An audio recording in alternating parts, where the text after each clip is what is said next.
Ranking pedia education YouTube channel पर आप सभी का स्वागत है। यह वीडियो सामान्य विज्ञान के टॉपिक भौतिक विज्ञान का लेक्चर नंबर 7 है और इस वीडियो में हम इस टॉपिक से जुड़े हुए कुछ इंपॉर्टेंट कॉम्पिटेटिव एग्जाम्स में पूछे गए क्वेश्चंस डिस्कस करेंगे, जिस टॉपिक का नाम है प्रकाश यानी लाइट। तो स्टूडेंट्स, अगर आपने अभी तक हमारा YouTube channel ranking pedia education subscribe नहीं किया है तो इसे जरूर सब्सक्राइब कर लें और हमारे एप्लीकेशन रैंकिंग पीडिया एजुकेशन को तुरंत इंस्टॉल कर लें, जहां पर आपको अपकमिंग और प्रीवियस क्लास के notes YT class note section पर एप्लीकेशन में देखने को मिल जाएंगे, जहां से आप उसे फ्री में एक्सेस कर सकते हैं। तो चलिए स्टूडेंट्स, कुछ इंपॉर्टेंट क्वेश्चन देख लेते हैं इस टॉपिक से जुड़े हुए।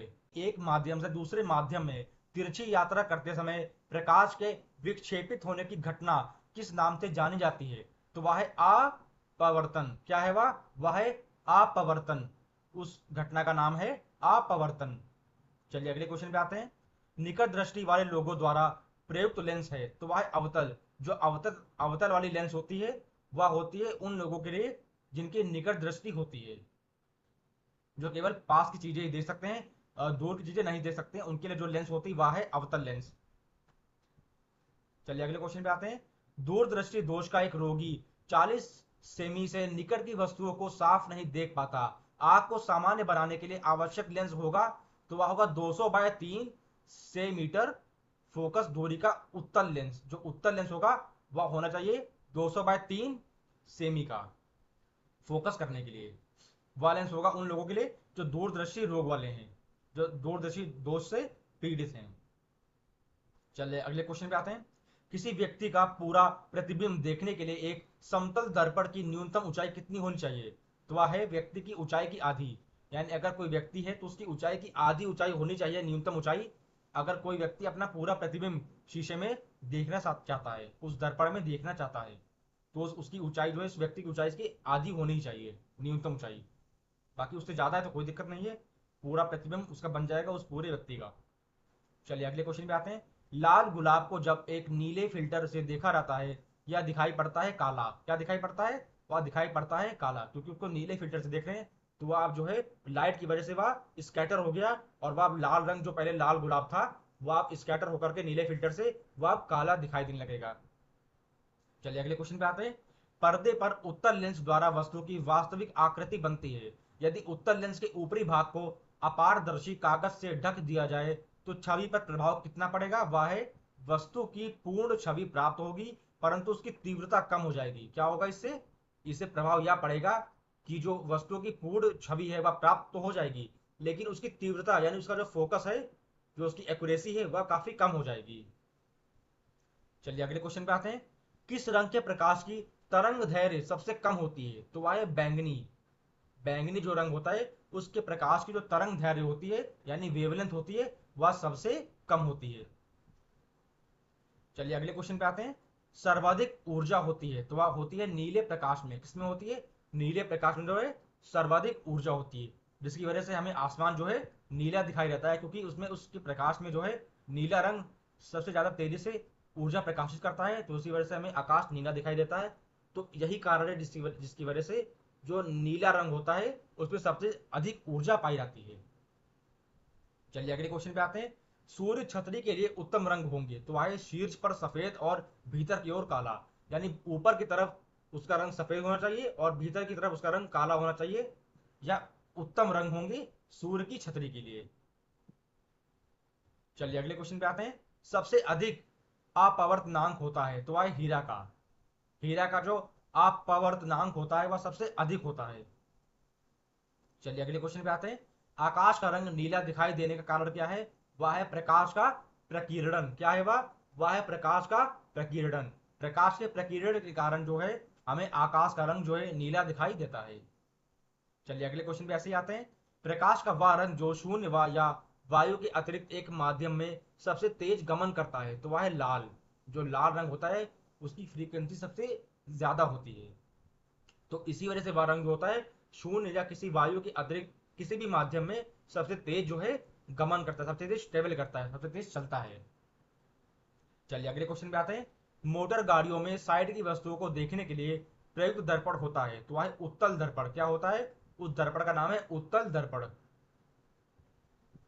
चलिए अगले क्वेश्चन पे आते हैं।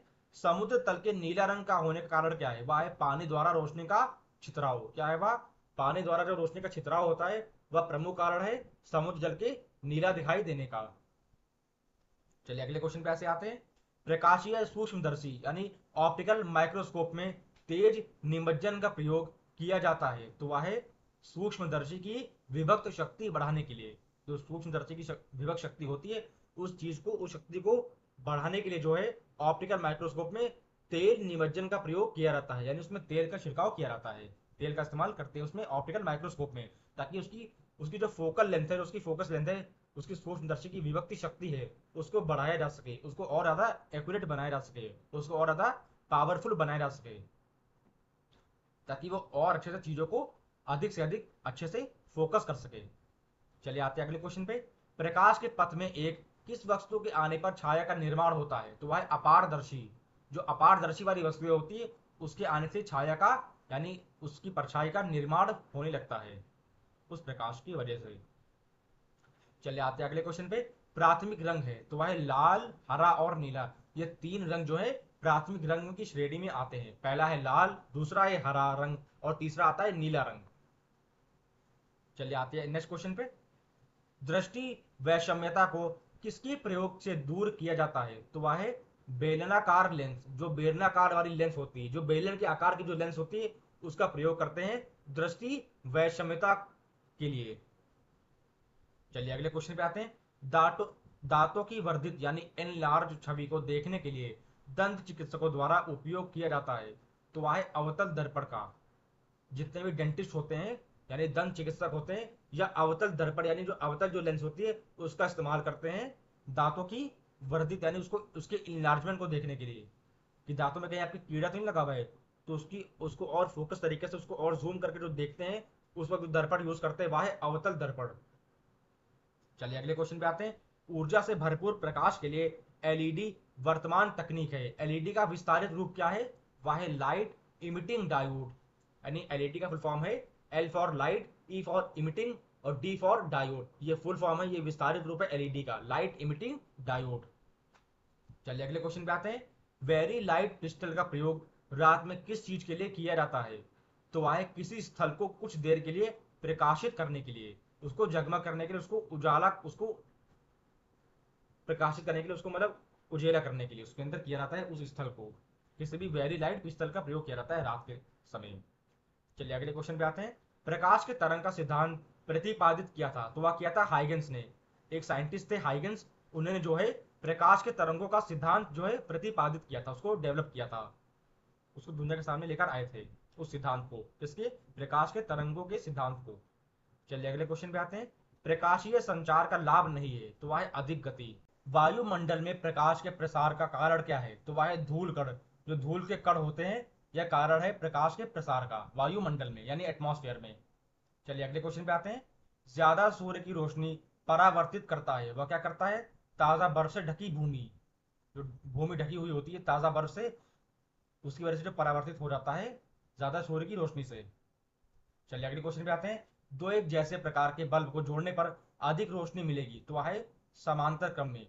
जब वो सभी बल्ब समांतर क्रम में यानी सीरीज फॉर्म में रखे होंगे, तो उससे जो है अधिक रोशनी प्राप्त होगी उस कमरे में। अगर दो बल्ब समांतर क्रम में रखे हुए हैं तब, अगर नहीं रखे हुए हैं तो उसमें अधिक रोशनी आप प्राप्त नहीं कर सकते हैं उन दोनों बल्बों की मदद से। चलिए अगले क्वेश्चन पे आते हैं। सौर ऊर्जा को विद्युत ऊर्जा में परिवर्तित किया जाता है, तो वह है फोटोवोल्टाइक कोशिकाओं के द्वारा। जो फोटोवोल्टाइक कोशिकाएं होती हैं, सेल्स होते हैं, उनके द्वारा जो है सौर ऊर्जा को विद्युत ऊर्जा में कन्वर्ट किया जाता है, यानी परिवर्तित किया जा सकता है। चलिए ऐसे ही आते हैं अगले क्वेश्चन पे। मृग तृष्णा का बनना उदाहरण क्या है, वह है कुल आंतरिक परावर्तन का। या उदाहरण है कुल आंतरिक परावर्तन का। जो मृग तृष्णा का बनना होता है, जब बनना होता है मृग तृष्णा का, जो एग्जाम्पल होता है कुल आंतरिक परावर्तन का, मतलब पूरी तरह से जो है आंतरिक परावर्तन हो रहा है उस चीज का। चलिए अगले क्वेश्चन पे आते हैं। एक ब्लैक बॉडी नहीं करता है, तो वह है विकिरण का अपवर्तन। क्या नहीं करता है ब्लैक बॉडी? कोई सी भी ब्लैक बॉडी होगी, वह किसी भी विकिरण का अपवर्तन नहीं कर पाएगी। अगर ब्लैक बॉडी नहीं है तो वह विकिरण का अपवर्तन कर देगी, नहीं तो वह विकिरण का अपवर्तन नहीं कर पाएगी वह ब्लैक बॉडी। चलिए अगले क्वेश्चन पे आते हैं। आइंस्टाइन को नोबेल पुरस्कार दिया गया था, तो वह दिया गया था प्रकाश विद्युत के सिद्धांत के लिए। जो उन्होंने सिद्धांत दिया था प्रकाश विद्युत के लिए, उस चीज के लिए जो है आइंस्टाइन साइंटिस्ट को जो है नोबेल पुरस्कार से नवाजा गया था, दिया गया था उनको। चलिए अगले क्वेश्चन पे आते हैं। वह जिसका वेग अधिकतम होता है वह है प्रकाश। वेग यानी वेलोसिटी, सबसे अधिक वेग यानी सबसे अधिक वेलोसिटी किसकी होती है? वह होती है प्रकाश की यानी लाइट की, और उसकी वैल्यू होती है 3 × 10⁸ मीटर पर सेकेंड। चलिए अगले क्वेश्चन पे आते हैं। दूरदृष्टि दोष में प्रतिबिंब बनता है तो वह बनता है रेटिना के पीछे। जो प्रतिबिंब बनता है दूरदृष्टि में वह बनता है रेटिना के पीछे। चलिए अगले क्वेश्चन पे आते हैं। प्रकाश को सूर्य से पृथ्वी तक पहुंचने में समय लगता है तो वह लगता है लगभग 8 मिनट का। कितना समय लगता है?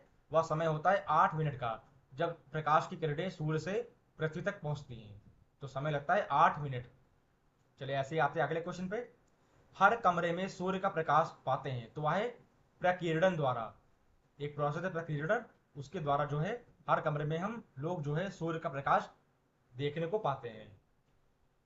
चलिए अगले क्वेश्चन पे आते हैं। सूर्य के प्रकाश के विक्षेपण के कारण दिखाई पड़ता है तो वह इंद्रधनुष यानी रेनबो। रेनबो यानी इंद्रधनुष दिखाई पड़ता है प्रकाश के विक्षेपण के दौरान। यानी जब सूर्य के प्रकाश का विक्षेपण होता है तो उस दौरान जो हमें आसमान में दिखाई देता है वह है इंद्रधनुष यानी रेनबो, 7 रंगों वाला। चलिए अगले क्वेश्चन पे आते हैं। इंद्रधनुष के मध्य में दिखाई देता है तो वह है हरा रंग। जो हरा रंग होता है वह रेनबो के बीच में दिखाई देता है, यानी इन धनुष के बीच में जो रंग दिखाई देता है वह है हरा रंग। चलिए आते हैं अगले क्वेश्चन पे। सूर्य के प्रकाश में रंगों की संख्या होती है तो वह होती है 7। सूर्य का जो प्रकाश होता है उसमें 7 रंगों से होता है, लेकिन ऐसा लगता नहीं है कि उसमें 7 रंग होते हैं, लेकिन वाकई में जो है 7 रंग सूर्य के प्रकाश में दिखाई देने को मिलते हैं, होते हैं यानी। पर स्कैटर सबसे ज्यादा व्हाइट होता है और ब्लू होता है, जिसकी और येलो और ऑरेंज होता है, जिसकी वजह से हमें वो पूरे के पूरे 7 रंग नहीं दिखाई देते हैं। जो मुख्य रंग होते हैं जो ज्यादा स्कैटर होते हैं आसमान में केवल वही दिखाई देते हैं, लेकिन होते पूरे के पूरे 7 रंग है सूर्य के प्रकाश में। चलिए आते हैं अगले क्वेश्चन पे। शरीर के अंदर के अंगों को देखने के लिए एक डॉक्टर एक एंडोस्कोप का उपयोग करते हैं। यह आधारित है प्रकाश के पूर्ण आंतरिक परावर्तन सिद्धांत पर।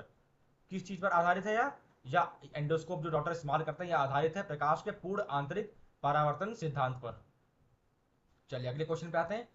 जल के अंदर वायु का बुलबुला व्यवहार करता है वह है अपसारी लेंस जैसा। क्या करता है वह जो व्यवहार होता है वायु का बुलबुला छोड़ने का, वह व्यवहार होता है अपसारी लेंस जैसा। जो एक लेंस होती है अपसारी लेंस, उसके जैसा व्यवहार करता है जब वायु के अंदर जल जो है बुलबुला छोड़ती है यानी बुलबुले फेंकती है। चलिए अगले क्वेश्चन पे आते हैं। एक कटा हुआ हीरा जगमगाहट के साथ चमकता है तो वह पूर्ण आंतरिक परावर्तन के कारण। जब फुल स्कैटरिंग होती है उसके अंदर लाइट की, यानी पूर्ण आंतरिक परावर्तन होता है, उसकी वजह से जो है एक कटा हुआ हीरा बहुत ही तेजी से चमकता है जगमगाहट के साथ। चलिए आते हैं अगले क्वेश्चन पे। प्रकाश वोल्टीय सेल होते हैं तो वह है सौर सेल। जो सौर सेल होते हैं, जो सौर से बने सेल होते हैं वह प्रकाश वोल्टीय सेल होते हैं, यानी सूर्य के प्रकाश से वह चलते हैं। इन्हें सौर सेल भी कहते हैं, सोलर सेल यानी। चलिए अगले क्वेश्चन पे आते हैं। मानव की सामान्य स्वस्थ आंख के लिए स्पष्ट दृष्टि की न्यूनतम दूरी मानी जाती है तो वह है 25 सेंटीमीटर। क्या है वह न्यूनतम दूरी है 25 सेंटीमीटर एक स्पष्ट दृष्टि की किसी एक स्वस्थ आंख के लिए। चलिए अगले क्वेश्चन पे आते हैं। कार के पीछे आने वाले यातायात को देखने के लिए उपयोग होता है तो वह होता है उत्तल दर्पण का। इसका इस्तेमाल किया जाता है, उस दर्पण का नाम है उत्तल दर्पण। इस्तेमाल करते हैं उत्तल दर्पण का कार के पीछे जितनी भी यातायात वाली चीजें ट्रैफिक आ रहा है उस चीज को देखने के लिए। चलिए आते हैं अगले क्वेश्चन पे। प्रकाश के एक बिंदु स्रोत को दो समांतर समतल दर्पणों के मध्य रखने पर प्रतिबिंब बनेंगे तो वह बनेंगे अनंत, इनफाइनाइट प्रतिबिंब बनते हैं अगर हम दो सिमिलर समतल वाले दर्पणों को मध्य में रखेंगे तो किसी बिंदु के स्रोत में। तो जो प्रकाश से जो प्रतिबिंब बनेंगे वह प्रतिबिंब यानी इमेजेस जो बनेंगी उससे वह बनेंगी अनंत यानी इनफाइनाइट। बहुत सारी अनंत इमेजेस बन जाएंगी उससे। चलिए आते हैं अगले क्वेश्चन पे। CFL का पूर्ण रूप क्या है तो वह एक कॉम्पैक्ट फ्लोरिसेंट लैंप। CFL जो CFL लाइट्स होती हैं उसी CFL की बात हो रही है। तो CFL का फुल फॉर्म होता है C for compact, F for होता है फ्लोरिसेंट, और एल फॉर होता है लैम्प, कॉम्पैक्ट फ्लोरेसेंट लैम्प, ये फुल फॉर्म होता है CFL का। चलिए ऐसे ही आते हैं अगले क्वेश्चन पे। आकाश का रंग नीला होता है तो वह होता है प्रकाश के प्रकीर्णन के कारण। जो प्रकाश का प्रकीर्णन होता है, एक प्रक्रिया होती है प्रकीर्णन की, प्रकाश के उस प्रकीर्णन के कारण जो है आकाश का रंग हमें नीला दिखाई देता है। चलिए ऐसे ही आते हैं अगले क्वेश्चन पे। प्रकाश में वस्तुएं दिखाई पड़ती हैं तो वह पड़ती हैं परावर्तन के कारण। यानी अगर लाइट स्कैटरिंग ना हो तो हमें प्रकाश में वस्तुएं दिखाई ना पड़े, तो वह कारण होता है परावर्तन का। चलिए आते हैं अगले क्वेश्चन पे। रोगियों के दांत देखने में दंत चिकित्सकों द्वारा प्रयुक्त दर्पण होता है तो वह है अवतल। उस दर्पण का नाम है अवतल, वह दर्पण होता है अवतल दर्पण, जो रोगियों के दांत देखने में इस्तेमाल करते हैं डेंटलिस्ट। जो डेंटलिस्ट होते हैं वह इस्तेमाल करते हैं अवतल दर्पण का रोगियों के दांत को देखने में, कि कहीं दांत में कीड़ा तो नहीं लग गया है या कोई दांत खराब तो नहीं हो गया है, तो उस चीज के लिए वो इस्तेमाल करते हैं अवतल दर्पण का, क्योंकि उसकी सही वो अच्छे से उस दांतों को देख सकते हैं, वह जो डेंटिस्ट होते हैं, जो दंत चिकित्सक होते हैं। चलिए आते हैं अगले क्वेश्चन पे। निकट दृष्टि दोष मायोपिया वाला व्यक्ति देख सकता है तो वह नजदीक स्थित वस्तु को स्पष्ट रूप से। जो भी व्यक्ति मायोपिया बीमारी से पीड़ित होगा, यानी निकट दृष्टि दोष से पीड़ित होगा, उसे पास की चीजें नहीं दिखाई देंगी, उससे वो क्या होगा, वह नजदीक स्थित वस्तु को स्पष्ट रूप से देख सकता है। चलिए अगले क्वेश्चन पे आते हैं। निकट दृष्टि दोष को ठीक किया जाता है तो उसको ठीक करते हैं अवतल लेंस प्रयुक्त करके। अगर किसी भी व्यक्ति के निकट दृष्टि दोष को ठीक करना है तो उसके लिए इस्तेमाल करते हैं किसका, अवतल लेंस का। जो अवतल लेंस होती है उसका इस्तेमाल किया जाता है पास की चीजों को अच्छे से देखने के लिए। चलिए आते हैं अगले क्वेश्चन पे। मृग मरीचिका का कारण है तो वह है प्रकाश का पूर्ण आंतरिक परावर्तन। क्या कारण है इसका, मृग मरीचिका का प्रमुख कारण है प्रकाश का पूरी तरह से आंतरिक परावर्तन हो जाना। चलिए ऐसे ही आते हैं अगले क्वेश्चन पे। प्रकाश का रंग निर्धारित होता है इसके तरंग धैर्य से। जो प्रकाश की तरंग धैर्य होती है, इससे जो है प्रकाश का रंग निर्धारित होता है कि कौन सा रंग प्रकाश का होगा। चलिए ऐसे ही आते हैं अगले क्वेश्चन पे। क्षितिज के समीप सूर्य एवं चंद्रमा के दीर्घ वृत्ताकार दिखाई देने का कारण क्या है तो वह है अपवर्तन। क्या है वह है अपवर्तन। अपवर्तन एक प्रमुख कारण है क्षितिज के समीप सूर्य या किसी चंद्रमा के दीर्घ वृत्ताकार दिखाई देने का। चलिए अगले क्वेश्चन पे आते हैं। दृष्टि पटल यानी रेटिना पर जो चित्र बनता है वह वस्तु से छोटा होता है और उल्टा भी होता है। यानी जो रेटिना पर जो चित्र बनकर आएगा वह क्या होगा, वह वस्तु से छोटा भी हो जाएगा और उसका उल्टा भी हो जाएगा। ये आपको पता होना चाहिए कि अगर कोई भी चीज रेटिना पर पड़ेगी तो उससे जो चित्र बनेगा वह चित्र उस वस्तु से छोटा होगा और उसका उल्टा होगा। चलिए अगले क्वेश्चन पे आते हैं। हीरा चमकदार दिखाई देता है संपूर्ण आंतरिक परावर्तन के कारण। यानी फुल लाइट स्कैटरिंग, यानी संपूर्ण पूरी तरह से आंतरिक परावर्तन, उसके अंदर इनर जो स्कैटरिंग होती है लाइट की, उसकी वजह से हीरा जो है हमें चमकदार बहुत ही दिखाई देता है। चलिए अगले क्वेश्चन पे आते हैं। मनुष्य की आंख में प्रकाश तरंगे स्नायु उद्वेगों में परिवर्तित होती हैं तो वह है अक्षपथ यानी रेटिना पर। किस पर अपेक्षित होती हैं वह परिवर्तित होती हैं अक्षपट यानी रेटिना पर। रेटिना को कहते हैं हिंदी में अक्षपट। चलिए अगले क्वेश्चन पे आते हैं। आंख में संकेंद्रण होता है तो वह है लेंस की उत्तला में परिवर्तन द्वारा। क्या संकेंद्रण होता है, आंख में जो संकेंद्रण होता है वह लेंस की उत्तला में परिवर्तन करके किया जाता है, उसी वजह से होता है यानी। चलिए आते हैं अगले क्वेश्चन पे। मानव आंख दृश्य प्रकाश के लिए तरंग दैर्घ्य के लिए सर्वाधिक सुग्राही होती है तो वह है 5500 एंगस्ट्रॉम। जो ए लिखा हुआ ये होता है एंगस्ट्रॉम, और जो डिग्री बना ये एंगस्ट्रॉम का मतलब होता है ए डिग्री यानी एंगस्ट्रॉम। 5500 एंगस्ट्रॉम होता है सर्वाधिक सुग्राही होती है किसी भी प्रकाश के तरंग दैर्घ्य की। जो मानव आंख यानी जो मनुष्य की आंखें जो है उसे अच्छे से देख सकती हैं, तो वह जो तरंग दैर्घ्य होनी चाहिए प्रकाश की वह होनी चाहिए 5500 एंगस्ट्रॉम। अगर उससे ज्यादा है तो हमारी आंखें यानी मनुष्य की आंखें उस प्रकाश की चीजों को नहीं देख सकती हैं। उसे प्रकाश तो पड़ेगा लेकिन वह हमें दिखाई नहीं देंगी क्योंकि उसकी वैल्यू जो है 5500 एंगस्ट्रॉम से ज्यादा हो जाएगी। तो सर्वाधिक सुग्राही होनी चाहिए 5500 एंगस्ट्रॉम की तभी हमें मानव आंख हमें उस चीज को देख सकते हैं अच्छे तरीके से। चलिए आते हैं अगले क्वेश्चन पे। धूप के चश्मे की पावर होती है तो वह है 0 डायोप्टर। यानी किसी भी चश्मे की जो पावर होती है उसको मापते हैं डायोप्टर में, और जो धूप के चश्मे होते हैं उसकी पावर बिल्कुल 0 होती है, 0 डायोप्टर होती है।